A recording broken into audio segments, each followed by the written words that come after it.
Shalom umat Tuhan, kita kembali bertemu dalam ibadah raya online Gereja Sitri Pemulihan Kupang hari ini. Saya mau mengajak kita semua untuk bangkit berdiri. Kita akan bersyukur bersama-sama sebab seperti Mazmur 103 ayatnya yang pertama berkata, "Pujilah Tuhan hai jiwaku, pujilah namanya yang kudus hai segenap batinku. Pujilah Tuhan hai jiwaku dan janganlah lupakan segala kebaikannya." Kita akan memulai ibadah kita, sebab itu mari kita berdoa. Bapa yang ada dalam kerajaan sorga, kami mengucap syukur Tuhan untuk kasih dan pemeliharaan-Mu di dalam hidup kami. Saat ini Tuhan, kami akan segera memulai ibadah kami. Kami percaya Engkau Allah yang tidak dapat dibatasi oleh apapun Tuhan. Engkau hadir dimanapun umat-Mu berada saat ini, yang membuka hati untuk menyembah-Mu Tuhan Yesus. Terima kasih Tuhan Yesus, Engkau memberkati ibadah ini dari awal sampai akhirnya Tuhan, berjalan dengan baik dan mempermuliakan nama Tuhan. Hati pikiran kami Tuhan, kami arahkan hanya kepadamu Bapa. Terima kasih Bapa, di dalam nama Tuhan Yesus Kristus kami berdoa. Haleluya, amin. Mari kita semua memuji Tuhan kita.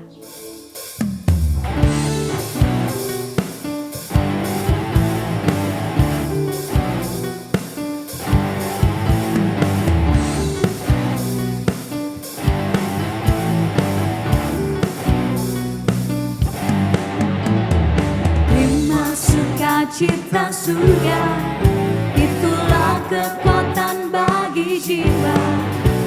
Ku dapat rasakan kasih-Nya di tengah badai yang bergelora. Terima sukacita surga, itulah kekuatan bagi jiwa. Ku dapat saksikan kuasa-Nya, taklukkan badai yang bergelora.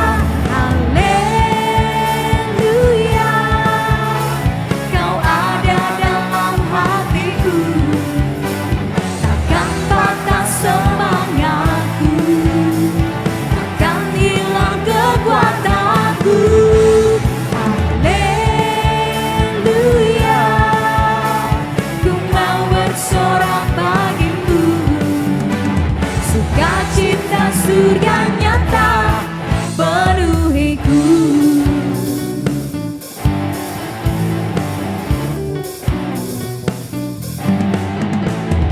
Terima sukacita surga, itulah kekuatan bagi jiwa. Ku dapat rasakan kasih-Nya di tengah badai yang bergelora. Terima sukacita surga, itulah kekuatan bagi jiwa. Ku dapat saksikan kuasa-Nya, taklukkan badai yang bergelora. Haleluya, Kau ada dalam hatiku, takkan patah semangatku, kekuatanku. Haleluya, ku mau bersorak bagimu. Sukacita surga nyata penuhiku. Haleluya. Mari Bapak Ibu, kita bertepuk tangan bagi Tuhan kita. Haleluya. Takkan hilang kekuatanku. Katakan haleluya. Ku mau bersorak bagimu. Sukacita surga nyata penuhiku. Haleluya.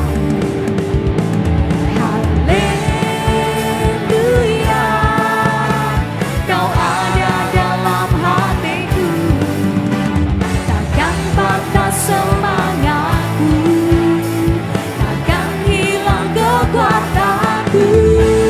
Haleluya, ku mau bersorak bagimu.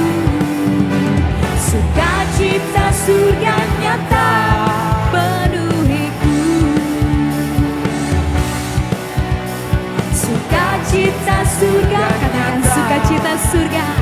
Sukacita surga nyata, sukacita surga nyata penuhiku.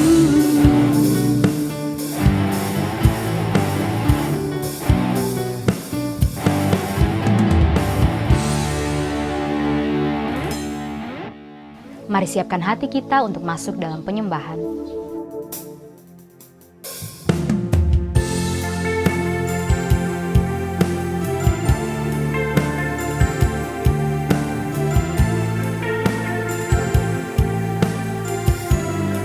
Sebab kami perlu Engkau Yesus lebih dari segalanya. Mari arahkan hatimu dan penyembahmu hanya kepada Tuhan, dan katakan bersama-sama, ku perlu Engkau Tuhan. Ku perlu Engkau Yesus, haus jiwaku menantikanmu. Ku percaya Kau penuh pengharapanku di dalam-Mu. Yesus, hanya Kau yang ku andalkan, melebihi siapapun juga. Yesus, hanya Kau yang ku percaya di setiap waktu. Tiada lain yang ku andalkan selain Kau, Yesus.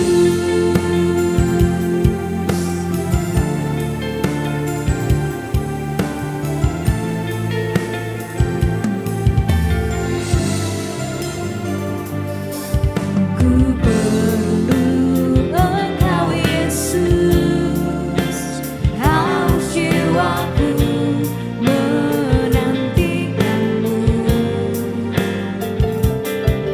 Ku percaya Kau penuh pengharapanku di dalam-Mu. Yesus, hanya Kau yang ku andalkan, melebihi siapapun juga. Yesus, hanya Kau yang ku percaya di setiap waktu. Tiada lain yang ku andalkan selain Kau, Yesus. Hikmat-Mu lebih pikiranku, jalan-Mu di atas segala jalanku.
ajaib dalam hidup kami Tuhan.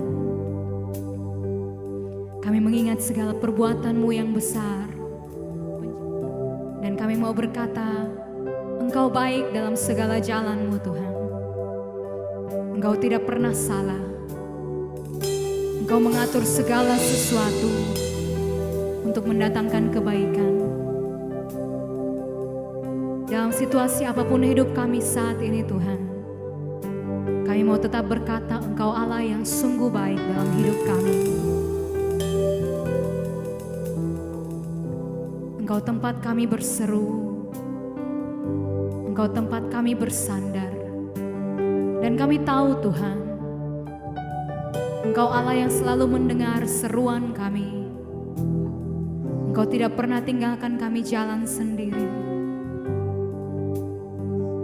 Kami bersyukur kepadamu Tuhan, bahwasannya untuk selama-lamanya kasih setia-Mu. Engkau menyediakan segala yang terbaik bagi kami, hanya demi hormat dan kemuliaan nama-Mu semata Tuhan. Mari ucapkan terima kasih-Mu kepada Tuhan. Mari naikkan penyembahan yang tulus dari hati yang menyembah kepada Tuhan. Kami berjalan di dalam iman percaya kami kepadamu, Allah yang tak pernah mengecewakan,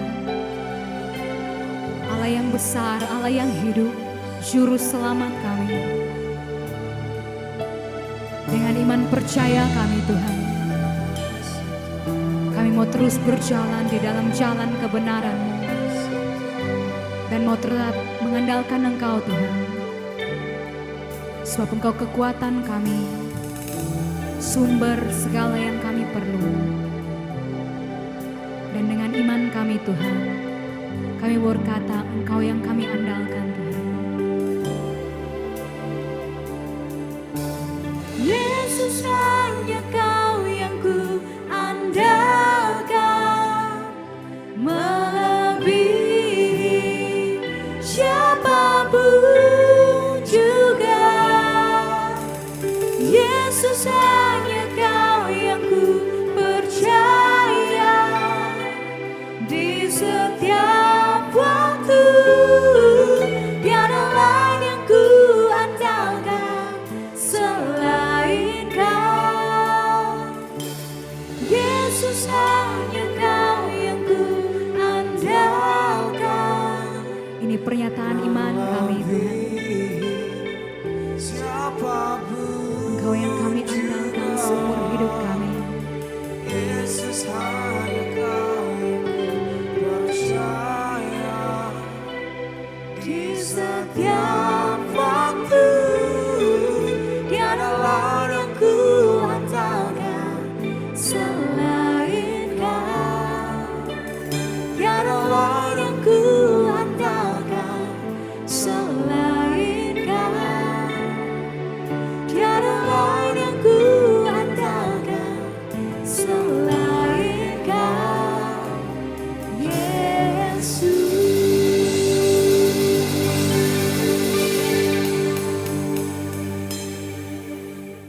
Shalom umat yang dikasihi oleh Tuhan, kita bersyukur Tuhan yang setia telah menuntun kita melewati 2020 yang bagi banyak orang dianggap sebagai lembah kekelaman. Dan janji Tuhan ternyata terbukti, aku tidak takut bahaya, sebab ada Tuhan yang beserta aku dengan gada dan tongkatnya yang menjadi penghiburan dan perlindungan kita. Sehingga pada minggu ini kita bisa berkata dan aku akan berdiam di dalam rumah Tuhan sepanjang masa. Sebelum kita akan memohonkan panduan menjalani 2021 dari Tuhan, mari lebih dahulu kita tundukkan hati, jiwa untuk kemudian merendahkan diri agar Tuhan berbicara bagi kita sekali lagi. Bapa di dalam surga, kami bersyukur kesetiaan Tuhan telah Engkau nyatakan melewati 2020 dan kami akan menjalani 2021 ini. Seperti Tuhan telah menyatakan penyertaan dan kesetiaannya, bahkan lebih lagi di dalam tahun 2021 ini. Tambahkanlah kepekaan, lalu kemudian ketaatan, ketekunan, sampai kami tiba di tempat tujuan yang telah Tuhan rancangkan. Bukan kegagalan dan kesia-siaan, tetapi keberhasilan dan kegenapan rancangan sempurna Tuhan. Diberkatilah kami umat Tuhan yang pada hari ini berkata, terjadilah padaku seperti yang Tuhan inginkan. Dalam nama Yesus, haleluya, amin. Saudara-saudara, saya menyampaikan firman yang saya beri judul memasuki wilayah yang asing. Wilayah yang asing ini sebenarnya identik dengan perasaan ketidakpastian. Ada kecemasan, berbaur dengan kekhawatiran, bertambah dengan keraguan. Pernahkah Anda mengingat pada waktu hari-hari awal pertama Anda masuk ke sekolah, di SD misalnya, atau mungkin pertama sekali ke luar negeri, seperti yang saya bisa refleksikan dari pengalaman saya, atau mungkin dalam pengalaman pindah ke lingkungan yang baru, dan sebagainya. Saudara-saudara, ini sebenarnya adalah sebuah gambaran yang juga dapat kita lihat ketika kita memasuki 2021. Siapa yang bisa menduga bahwa tahun 2020 yang baru saja kita lewati akan jadi seperti ini? Dunia usaha, tambah lagi dengan dunia medis, informasi teknologi, politik, bahkan pelayanan gereja diobrak-abrik, gonjang-ganjing, mengalami kekagetan, disrupsi. Tidak sedikit yang dalam kondisi tidak siap, lalu ambruk, remuk, terpuruk di tempat yang terburuk. Saudara-saudara, ketika kita menjalani sekarang 2021 ini, bagaimana kita menyikapi wilayah yang asing ini, yang penuh ketidakpastian, kecemasan, kekhawatiran, keraguan, bahkan ketakutan ini. Kita dapat belajar dari umat Tuhan, bangsa Israel, pada waktu Tuhan menuntun mereka ke wilayah yang asing bagi mereka. Setelah 4 abad di Mesir dan 40 tahun di padang gurun dalam penyertaan Tuhan, lalu Tuhan membawa mereka menuju ke tanah perjanjian. Sekali lagi saudara perlu pahami, tanah perjanjian ini adalah area yang juga mereka tidak kenali. Tidak ada waktu itu Google untuk sekedar searching seperti apa tanah perjanjian itu. Tidak ada bahkan GPS untuk menuntun perjalanan mereka dan sebagainya. Ketika kita memasuki wilayah yang sama sekali asing, kita dapat belajar dari perjalanan mereka. Maka saya akan mengajak kita untuk menemukan kebenaran firman melalui perjalanan hidup bangsa Israel, memasuki tanah perjanjian dari Yosua pasal yang ketiga, dari ayat pertama hingga ayat yang ke-17. Karena bacaannya relatif panjang, maka saya akan mengkhususkan pada ayat 1 sampai 6, lalu kemudian kita lanjutkan ayat 13 hingga 17. Selebihnya rekan-rekan boleh membacanya nanti. Yosua pasal 3 dari ayat yang pertama, mari cermati demikian firman-Nya. Yosua bangun pagi-pagi, lalu ia dan semua orang Israel berangkat dari Sitim, dan sampailah mereka ke Sungai Yordan. Maka bermalamlah mereka di sana sebelum menyeberang. Setelah lewat 3 hari, para pengatur pasukan menjalani seluruh perkemahan dan memberi perintah kepada bangsa itu, katanya, segera sesudah kamu melihat tabut perjanjian Tuhan Allahmu yang diangkat para imam yang memang suku Lewi, maka kamu harus juga berangkat dari tempatmu dan mengikutinya. Hanya antara kamu dan tabut itu harus ada jarak kira-kira 2000 hasta panjangnya, janganlah mendekatinya. Maksudnya, supaya kamu mengetahui jalan yang harus kamu tempuh. Sebab jalan itu belum pernah kamu lalui dahulu. Berkatalah Yosua kepada bangsa itu, kuduskanlah dirimu, sebab besok Tuhan akan melakukan perbuatan yang ajaib di antara kamu. Dan kepada para imam itu Yosua berkata demikian, angkatlah tabut perjanjian dan menyeberanglah di depan bangsa itu. Maka mereka mengangkat tabut perjanjian dan berjalan di depan bangsa itu. Saya lanjutkan pada ayat 13 hingga ayat 17. Segera sesudah kaki para imam pengangkat tabut Tuhan semesta bumi berhenti di dalam air sungai Yordan, maka air sungai itu akan terputus. Air yang turun dari hulu akan berhenti mengalir menjadi bendungan. Ketika bangsa itu berangkat dari tempat perkemahan mereka untuk menyeberangi sungai Yordan, para imam pengangkat tabut perjanjian itu berjalan di depan bangsa itu.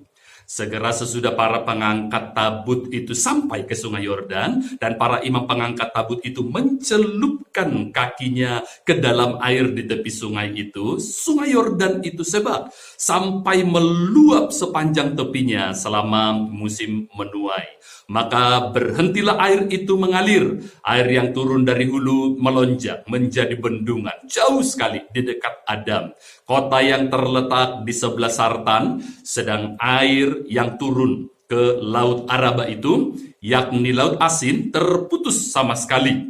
Lalu menyeberanglah bangsa itu di tentangan Yeriko. Tetapi para imam pengangkat tabut perjanjian Tuhan itu tetap berdiri di tanah yang kering, di tengah-tengah sungai Yordan. Sedang seluruh bangsa Israel menyeberang di tanah yang kering. Sampai seluruh bangsa itu selesai menyeberang sungai Yordan. Demikian firman Tuhan. Berbahagialah mereka yang mendengar dan melakukan firman ini. Haleluya.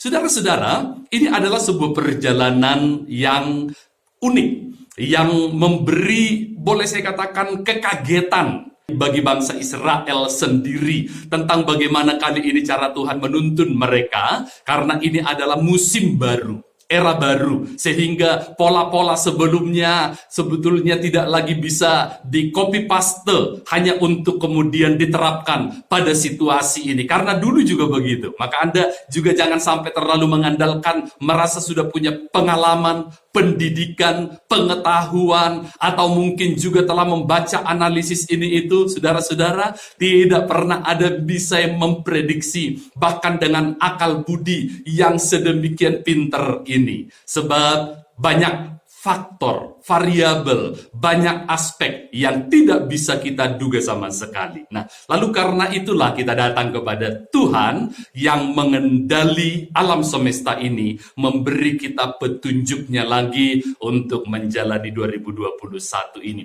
Apa yang dapat kita pelajari dari kisah ini? Pertama, saudara-saudara, ada sebuah pola yang unik, yaitu Tuhan memerintahkan agar tabut Tuhan ditaruh di depan. Ayat-ayat paling awal, ayat pertama hingga yang keempat tadi kita baca demikian. Dalam konteks mereka harus dipahami, Tuhan menuntun mereka ke tanah perjanjian itu bukan tanah kosong. Yang seperti kalau di Jakarta tanah kosong pasti langsung ditempati, ditinggali, lalu ketika digusur bentrok lagi. Saudara-saudara, ini tanah yang sudah didiami bangsa-bangsa yang bahkan lebih awal dari orang Israel sendiri. Tentu perlu dipahami bahwa pada akhirnya pemilik alam semesta dunia termasuk wilayah atau negeri adalah Tuhan sendiri. Dia berhak untuk memberikan kepada siapapun yang dia inginkan. Saudara-saudara, kita menyadari bahwa adalah berbahaya satu bangsa asing memasuki wilayahnya untuk merebut, mendiami, apalagi sampai mengusir penduduk yang tadinya ada di sana. Maka karena terlalu berbahaya, biasanya tentara bersenjatalah yang harus berada di baris terdepan. Mungkin bahkan sebelumnya dikirim dulu mata-mata intelijen untuk mengintai, untuk mengatur strategi, dan sebagainya. Tetapi saudara, kita lihat umat Tuhan diperintahkan justru untuk mengedepankan tabut perjanjian Tuhan yang diangkat oleh para imam. Itu ada di baris terdepan. Kalau kita bertanya, sebenarnya mengapa strategi Tuhan sedemikian? Tabut perjanjian Tuhan ini adalah sebuah peti yang ada pegangannya dan dinaungi oleh 2 malaikat serafim. Di dalamnya ada 2 loh batu, tongkat Harun yang bertunas, dan mana yang mereka nikmati setiap hari dalam 40 tahun perjalanan di padang gurun ini. Tentu benda-benda ini atau lambang-lambang ini bukan sekedar ada acak-acakan sembarangan dan sebagainya. Setiap benda ini sebenarnya adalah pengingat umat Tuhan akan kebenaran yang diwakilkan olehnya. Dalam sepanjang perjalanan kita tahu bahwa tabut itu adalah tanda penyertaan Tuhan. Tapi penyertaan Tuhan ini satu paket dengan apa yang dilambangkan dengan benda-benda tadi. Bila mereka taat kepada firman Tuhan yang diwakili oleh loh batu dan tunduk pada pemimpin yang ditetapkan oleh Tuhan, diwakili oleh tongkat Harun di antara 12 kepala suku, Tuhan telah memilih tongkat Harun ini yang bertunas. Kalau kita ingat kisahnya, maka Tuhan akan mencukupkan kebutuhan mereka, terwakili oleh mana yang ada di sana, dan melindungi perjalanan mereka. Maka ada malaikat serafim yang menaungi dengan sayapnya tabut perjanjian ini. Maka saudara-saudara, kita lihat ini juga adalah kebenaran yang seharusnya kita hidupi, kita miliki. Taat pada firman Tuhan, tunduk pada pemimpin yang Tuhan tetapkan, karena sering sekali melalui mereka lah Tuhan berbicara, memberi arahan, panduan, tuntunan.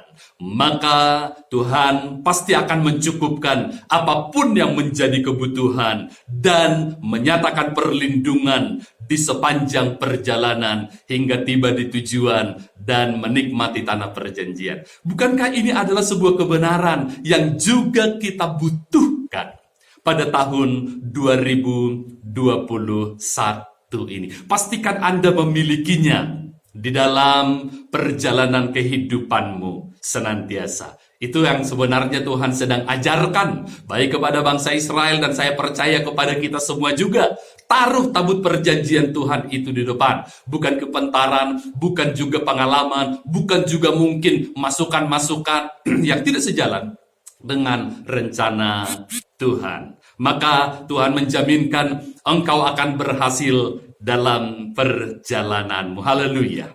Lalu saudara-saudara, kalau kita mencermati tadi pada ayat yang kelima, Tuhan juga memberi kepada kita modal yang berikut ini, yaitu bermodalkan kekudusan. Ketika tadi Tuhan memberi perintah, kuduskanlah dirimu, sebab besok Tuhan akan melakukan perbuatan yang ajaib di antara kamu. Saudara-saudara, kekudusan bukan hanya kebutuhan di awal perjalanan, tetapi harus terus dipelihara di sepanjang kehidupan. Anda mungkin membandingkan pada waktu awal mengenal Tuhan, mengikuti Tuhan, di situ kesungguhan hati, di mana ada ibadah kebaktian KKR, jauh sekalipun jalan kaki pun ditempuh. Apakah semangat seperti itu masih Anda miliki? Ketika ada tawaran-tawaran yang menggiurkan, tapi sadar itu tidak sejalan dengan kehendak Tuhan, berani berkata tidak. Saudara-saudara, kita bisa lihat ini sebenarnya yang Tuhan maksudkan kepada kita. Terus-menerus terpelihara di dalam kekudusan. Mengapa? Karena Tuhan sendiri berkata, kuduslah kamu sebab aku kudus. Tuhan suka bergaul. Tuhan suka berada dengan orang-orang yang satu natur dengan dirinya. Sama seperti Anda sendiri juga, Anda tentu suka berkumpul, bergaul dengan orang-orang yang satu sifat, satu hobi, satu kesukaan seperti yang ada di dalam dirimu. Saya mengingat ketika kami masih tinggal di kota Solo, ada tetangga kami yang kami dengar kisahnya beberapa kali bisa menebak nomor judi buntut atau togel gelap. Dan kena, lalu kemudian dapat uang yang lumayan besar. Tapi saya lihat-lihat kok hidupnya ya biasa-biasa saja. Tidak pernah menjadi kelihatan kaya, makmur, subur, dan sebagainya. Sekali waktu dalam perbincangan dengannya, saya pernah sekilas tanya-tanya, bagaimana kok bisa menebak angka togel dengan cukup tepat? Lalu kemudian akhirnya dia sedikit buka cerita. Iya dong Pak, ya itu nggak gratis, saya harus bayar harga. Oh ya, harganya seperti apa? Lalu dia cerita bagaimana dia menjalani ritual yang di masyarakat Jawa disebut mutih. Mutih itu maksudnya segalanya serba putih, berpakaian putih, makan hanya nasi putih, minumnya air putih, sampai mungkin pucat pasi seperti kertas putih. Saudara-saudara, dan ketika dia harus berendam di beberapa mata air, dan kemudian pada waktu tertentu dia konon mendapatkan wangsit, tentu bukan pangsit saudara, wangsit, suara yang memberi petunjuk bahwa ini yang akan keluar beberapa hari lagi. Dan setelah mendapat petunjuk itu, dia pasang dan kena.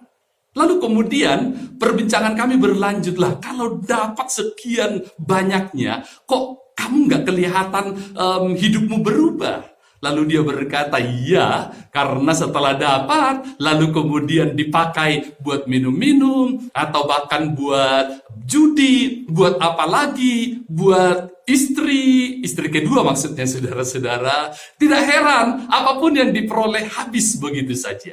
Mengapa saudara-saudara? Bagi dia, kekudusan dalam tanda kutip hanya dibutuhkan seperti di tahap awal agar mendapatkan yang dia inginkan. Dan dia tidak terus-menerus memelihara kehidupan yang sedemikian. Tidak heran di dalam perjalanan musim berikutnya ambruk lagi, remuk lagi. Perhatikan saudara-saudara, peristiwa ini memberi kepada kita satu pelajaran bahwa kekudusan adalah kondisi paling kondusif untuk Tuhan melakukan perbuatan ajaib. Kuduskanlah dirimu, sebab besok Tuhan akan melakukan perbuatan yang ajaib di antara kamu. Saudara, ketika Tuhan melakukan perbuatan ajaibnya, pertolongannya terhadap keuangan, kesehatan, atau mungkin berbagai bidang lainnya, namun jika kita tidak sedang dalam kekudusan, bukankah tidak sedikit orang yang kehilangan iman, justru pada saat Tuhan mulai memberkati, justru ketika Tuhan menyembuhkan dan memberi kesempatan kehidupan kedua kali, dan sebagainya. Maka Tuhan lebih suka melakukan perbuatan ajaibnya di dalam konteks kekudusan. Apakah engkau memberi ruang yang kondusif, paling kondusif untuk Tuhan mengerjakan perbuatan ajaibnya di dalam dirimu. Dan itu di dalam kekudusan. Engkau tidak menjadi berubah setia hanya karena Tuhan memberi berkat, menggenapkan janji kemurahan, dan sebagainya. Kita harus mempelajari itu saudara-saudara, miliki modal atau bekal kekudusan dalam menjalani kehidupan ini.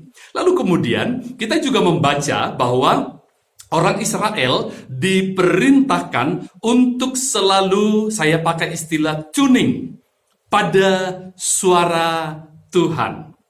Tuning sebenarnya itu seperti kalau Anda menghidupkan radio, itu ada gelombang yang harus tepat agar suara yang Anda dapatkan itu jernih. Ketika saya menyetir mobil, lalu kemudian menyetel biasanya radio suara Kristen di Kota Malang di mana kami tinggal. Namun dalam perjalanan mulai hapus, mulai kabur, bahkan sampai kepada jarak tertentu, itu sudah mulai terhilang dan tidak bisa diakses lagi karena terlalu jauh berjarak dengan menara atau tower di mana suara itu masih bisa ditangkap. Tuning, harus ada jarak tadi disebutkan kira-kira 2000 hasta panjangnya dengan sebuah tujuan tadi di dalam ayat yang keempat juga diteguhkan pada ayat yang ke-8 supaya kamu mengetahui jalan yang harus kamu tempuh. Saudara-saudara, mereka harus menjaga jarak yang cukup dengan tabut Tuhan itu. Karena sewaktu-waktu Tuhan akan memerintahkan mereka untuk bertindak, berangkat, atau sebaliknya berhenti di satu tempat. Kenapa jarak ini harus diatur? Pertama-tama memang jarak terlalu dekat akan membuat mereka merecoki pekerjaan imam. Padahal imamlah yang mendapat petunjuk melalui Musa tentunya untuk kemudian dilaksanakan. Tetapi jarak terlalu jauh juga akan membuat mereka kehilangan tune, gelombang suara dari Tuhan itu. Kalau kita bandingkan dengan Mazmur 23 ketika disebut gadamu dan tongkatmu itu adalah yang menghibur aku. Selama mereka masih berada dalam jarak bisa melihat gada dan tongkat sang gembala, berarti itu mereka ada dalam lingkup pengawasan, pengamatan, dan perlindungan sang gembala. Tetapi sering sekali oleh karena tergoda rumput yang lebih hijau di lingkungan tetangga, bahkan lebih jauh lagi, tidak lagi bisa melihat gada dan tongkat sang gembala. Itu sudah menunjukkan jarak yang tidak aman untuk mereka. Bagaimana dengan hubunganmu? Apakah engkau masih mendengar suara Tuhan, terutama dalam kondisi engkau membutuhkan petunjuk yang begitu spesifik dalam persoalan-persoalan kehidupanmu?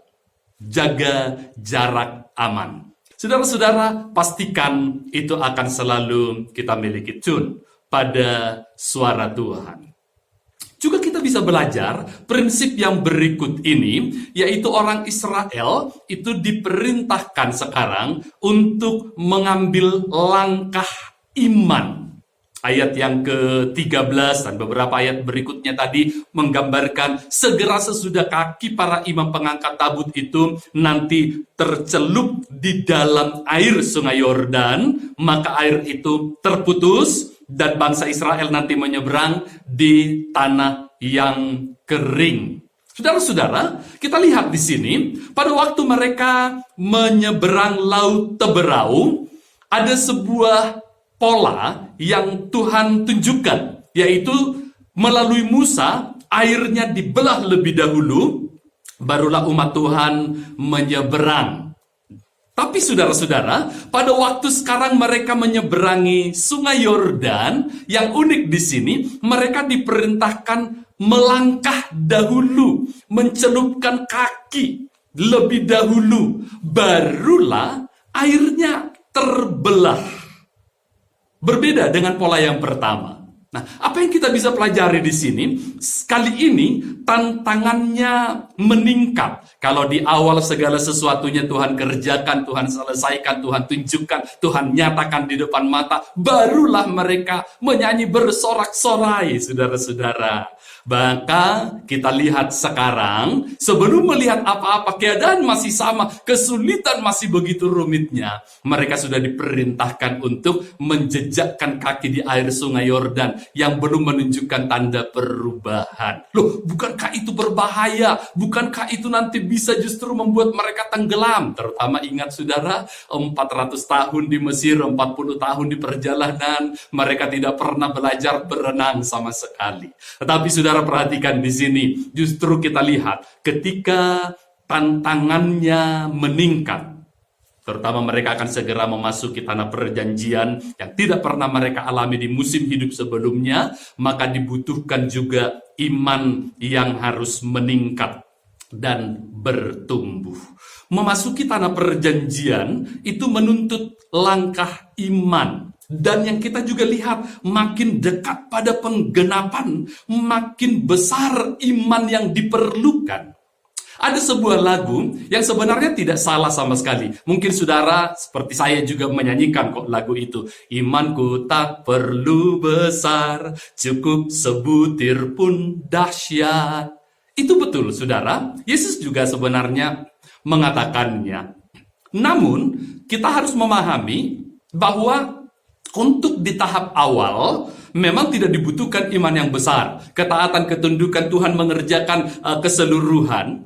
Tetapi saudara-saudara, kita tidak pernah berada pada level yang sama. Harus naik kelas. Dan kali ini dibutuhkan lagi satu iman yang lebih besar. Maka ketika digambarkan iman seperti biji sesawi pada ayat itu, dimulai dengan biji yang kecil seperti biji bayam itu saudara. Tetapi kemudian dia harus terus berkembang. Dia harus terus bertambah, bertumbuh.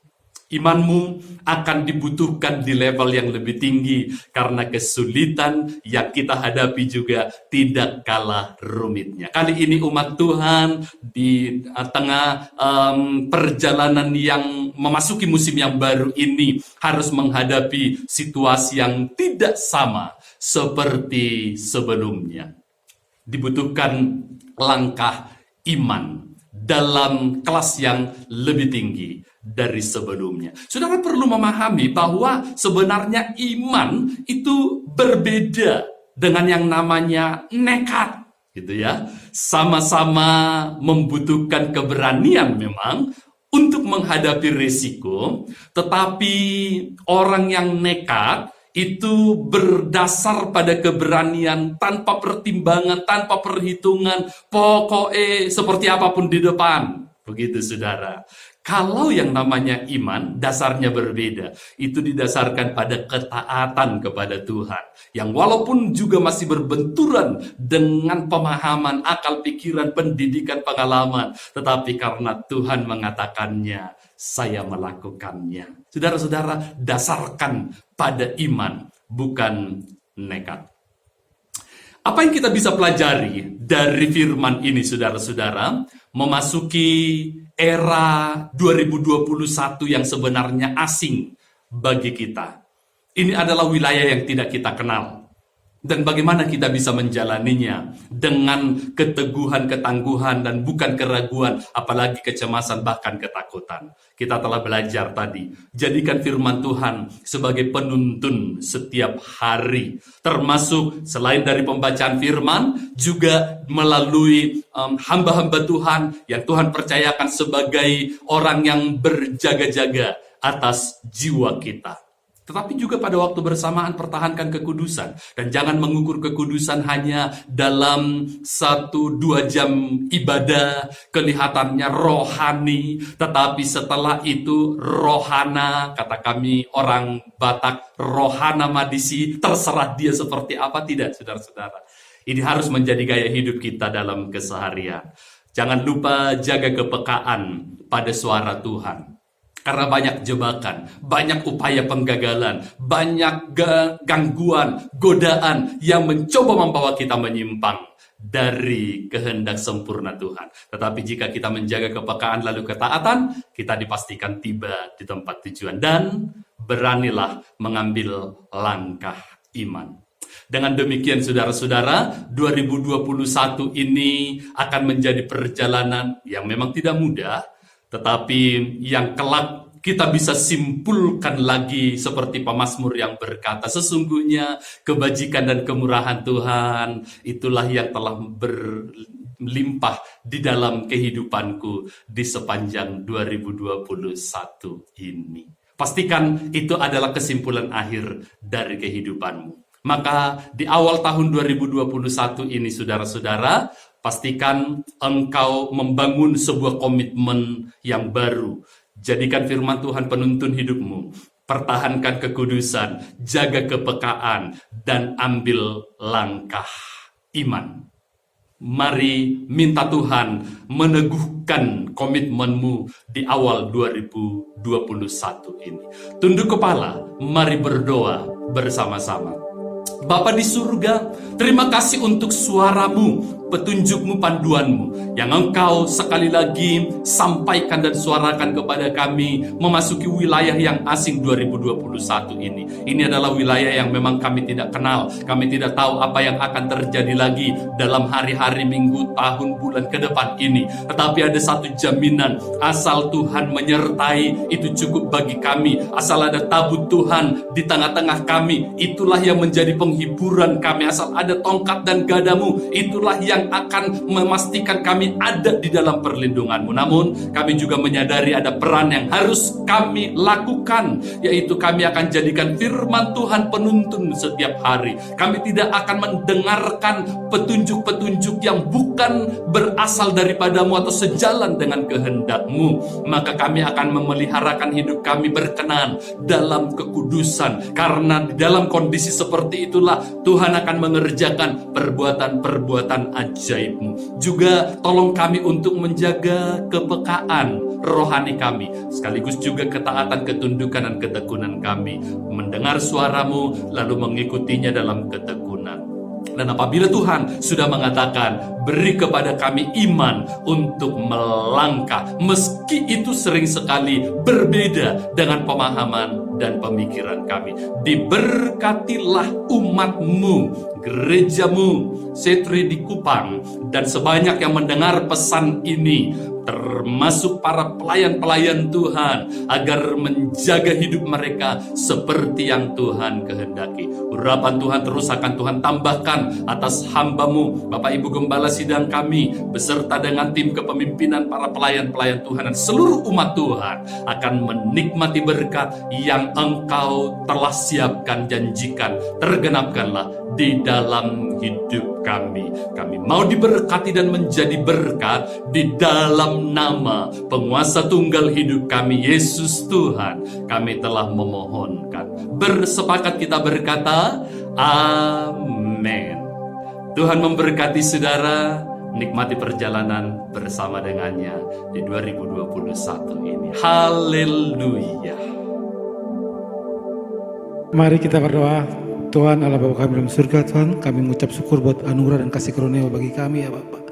Kini tiba saatnya kami akan memberikan persembahan ya Bapak. Berkati tangan-tangan-Mu yang akan memberikan persembahan Bapak. Biarlah apa yang kami berikan ini dapat berguna bagi kemuliaan-Mu ya Bapak. Terima kasih Bapak, berkati semua orang yang memberi ini. Yang dalam nama Tuhan Yesus, haleluya, amin. Bapak Ibu dapat memberikan persembahan melalui transfer ke rekening gereja, melalui fasilitas kris, ataupun dapat diantar langsung ke Gereja Sitri Pemulihan Kupang. Selamat memberi, Tuhan Yesus memberkati.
Kita berdoa.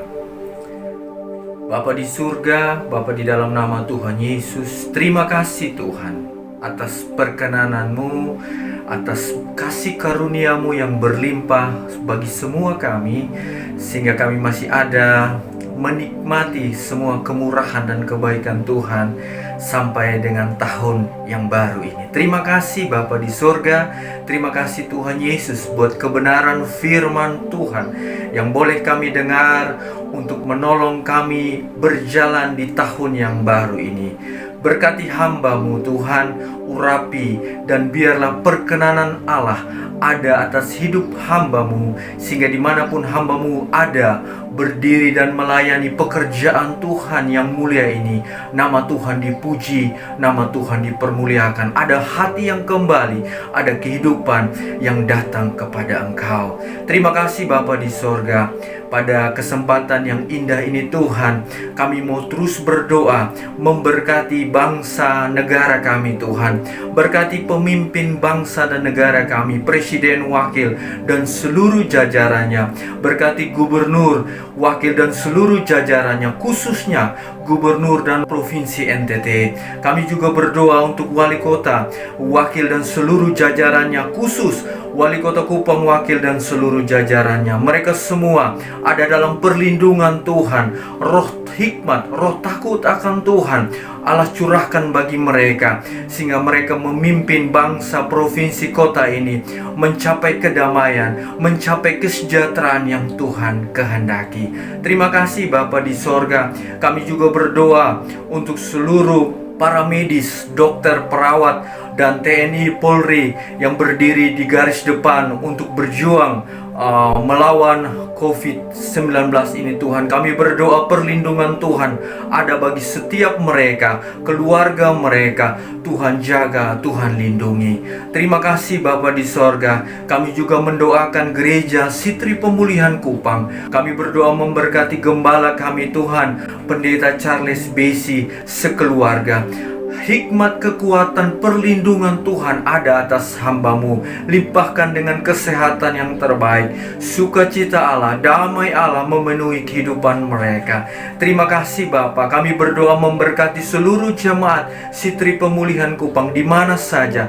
Berkat Tuhan, sukacita Tuhan, damai Tuhan menyertai dan memberkati kami. Umat Tuhan, ibadah kita sudah selesai. Pandang kepada Yesus sumber kekuatan dan sukacita kita, dan terimalah berkat Tuhan. Allah memberkati hidupmu, Allah memberkati keluargamu, Allah memberkati pernikahanmu, Allah memberkati anak-anak dan cucumu. Allah memberkati pekerjaanmu, usaha, bisnis, pekerjaan tanganmu. Apa saja yang kau sentuh, di dalam nama Yesus Tuhan jadikan berhasil untuk kemuliaan namanya. Allah memberkati keluar masukmu, Allah memberkati bisnismu, Allah memberkati perbendaaraanmu, Allah memberkati lumbung-lumbungmu, diberkati berlimpah-limpah. Allah menyinari engkau dengan wajah-Nya dan memberi engkau kasih karunia. Allah menghadapkan wajah-Nya kepadamu dan memberi engkau damai sejahtera. Kiranya damai sejahtera Allah Bapa yang melampaui segala akal dan pikiran memelihara hati dan jiwa kita di dalam Yesus Kristus Tuhan. Kasih Kristus yang abadi tinggal di dalam kita, di dalam persekutuan dengan Roh-Nya yang kudus, menyertai, membimbing, menuntun, mengajar kita mulai hari ini sampai Tuhan datang kali yang kedua.